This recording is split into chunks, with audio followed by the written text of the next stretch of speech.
Ek groet u, dit is Sondagoggend die 3de Mei. Kom ons gesels oor iets wat elkeen van ons, ek wil amper sê op 'n daaglikse wyse, baie dikwels aan onderwerp is, en dit is om honger te wees.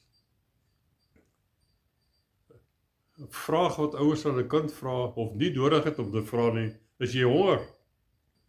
Ek was so gewees toe ek opgegroei het, ek was altyd honger. Kind eet mos graag. Ek het buite gespeel, laat my dink aan daai mooi lied. When I was but a boy in days of childhood, I used to play till evening shadows come. Then winding down an old familiar pathway, I heard my mother call at set of sun. Come home, it's supper time. The shadows lengthen fast. Soms was die speel so lekker, dat ma 'n stem moes dik maak om my aan die tafel te kry. Groot mense word normaalweg eers honger deur die sien of deur die reuk van die voorbereide ete wat hulle vertel, dit is etenstyd. Kan jy dink aan daai lekker geure wat uit die kombuis uitkom? Jou maag begin grom, speekselkliere skop in, brein lui die etenslok en almal gaan sit aan vir ete. Daar was altyd gewoonlik 'n mees geselligste tyd saam met die familie en al vriende om so aan die etenstafel.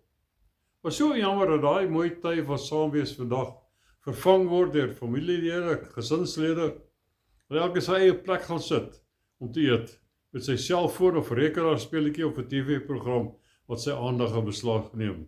Er word nie meer lekker gesels om die etenstafel nie. Noem my mos maar nostalgies, maar ek dink terug hoe dinge was, dat ek wens ons kan daardie dae terugkry. Kom ons projekteer dit waaroor ons nou tot hier gesels het. En laat ons self dink aan dit wat ons gesien, geruik het, gehoor het, en laat ons herinner aan 'n geestelike honger. Kom ons sien hoe naby is ons aan daardie spesiale maaltyd, wanneer ons almal saam aan een tafel gaan sit in die hemel, my nostalgiese wens vervul, eksponensieel. Hier is die vraag, is jy honger? Gewaar jy daardie geestelike warmte diep in jou binneste, wat sê dit is byna etenstyd? Die geluide, die tonele, die reuk, alles om ons in hierdie tyd roep ons tot die besef dat die hemel is op die punt om ons te roep vir daardie groot feesmaal. Ten spyte van die vuil eindtyd reuke wat afstootlik is, kan die kind van die Here die lieflike geure vanuit die hemelse kombuis ruik en waarneem. Elk van Jesus en die profete se voorspellings word al duideliker en word elke dag waar. Israel is in 'n oorlog vir oorlewing gewikkeld. Israel word onder druk geplaas om God se land prys te gee vir sogenaamde vrede. Die idee van 'n nuwe wêreldorde word aan die spits gedryf. Misleiers en misleiding is aan die orde van die dag. Oorloë, gerugte van oorloë. Ontwikkeling van kunsmatige intelligensie en ander tegnologie bedreig die bestaan van die wêreld. Die ewels van die Sodom gelyke Sodom en Gomorra, en sommige pastore en kerke weier om dit te gaan en daaroor self te praat. Dit alles sê vir ons dat daardie groot feesmaal is op hande. As jy honger is vir die Here in jou aardse wandel, sal jy gevoed word. Matteus 5 vers 6 sê, salig is die honger en dorst aan die geregtigheid, want hulle sal versadig word. Psalm 34:10, die jong leeu's ry armoede en het honger, maar die wat die Here soek, het geen gebrek aan enigiets nie. Wat die lewe hierna betref, wag daar 'n wonderlike feesmaal, 'n hemelse feesmaal. Dit is die bruilof van die Lam. Dit is 'n geleentheid wat al God se kinders bymekaar gaan bring aan een groot tafel van die Here. Openbaring 19 vers 7. Laat ons bly wees en ons verheug en aan hom die heerlikheid gee, want die bruilof van die Lam het gekom en sy vrou het haar gereed gemaak. En aan haar is gegee om bekleed te wees met rein en blink fyn linne, want die fyn linne is die regverdige dade van die heiliges. Toe sê hy vir my, skryf, salig is die wat genooi is na die bruilofsmaal van die Lam. Hy sê vir hom, dit is die waaragtige woorde van God. Ek gee myself nie uit as 'n profesie kenner nie, maar ek wil graag die volgende met u deel. Ek glo dat ons hier in die seisoen van die Laodicea kerk is, in die 7 jaar, waar die kerk in die 7 jaar van verdrukking plaas.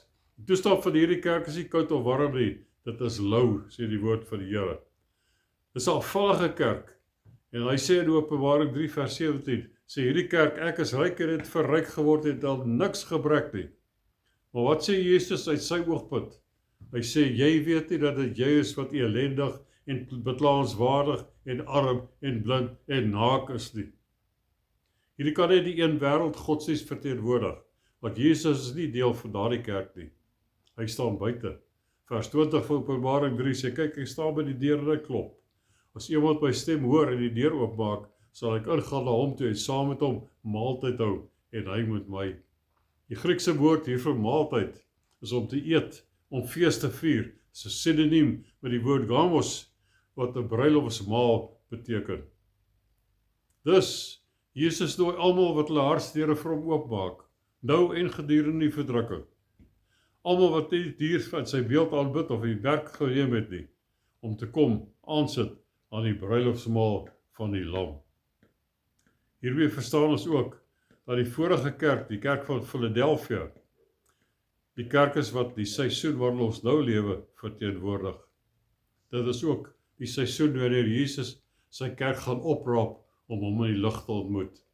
Openbaring 3 vers 8 sê, omdat jy die woord van my lydsaamheid bewaar het, sal ek jou ook bewaar in of uit die uur van beproewing wat oor die hele wêreld kom om die bewoners van die aarde op die proef te stel. Daar is soveel betrokke in hierdie komende byeenkoms van al die kinders van die Here, dat dit die verskille en opinies, miskien ideologiese opinies hieromtrent, is minimaal, as ons probeer om al die details deur te werk. So nodeloos om te sê, dat dit heerlike samekoms byeenkoms gaan wees van een groot familie, meer intiem as enige by mekaar kom van familie of vriende, ooit op hierdie aarde wat hulle geniet het. Kan jy die reuk van die hemelse kusien, wat voorberei word al ruik? Is jy honger? Kan jy die hemelse oproep hoor, come home, it's supper time, the shadows lengthen fast, come home, it's supper time, we're going home at last. Is jy gereed? Mag die Here u seën en sorg dat jy gereed is. Amen.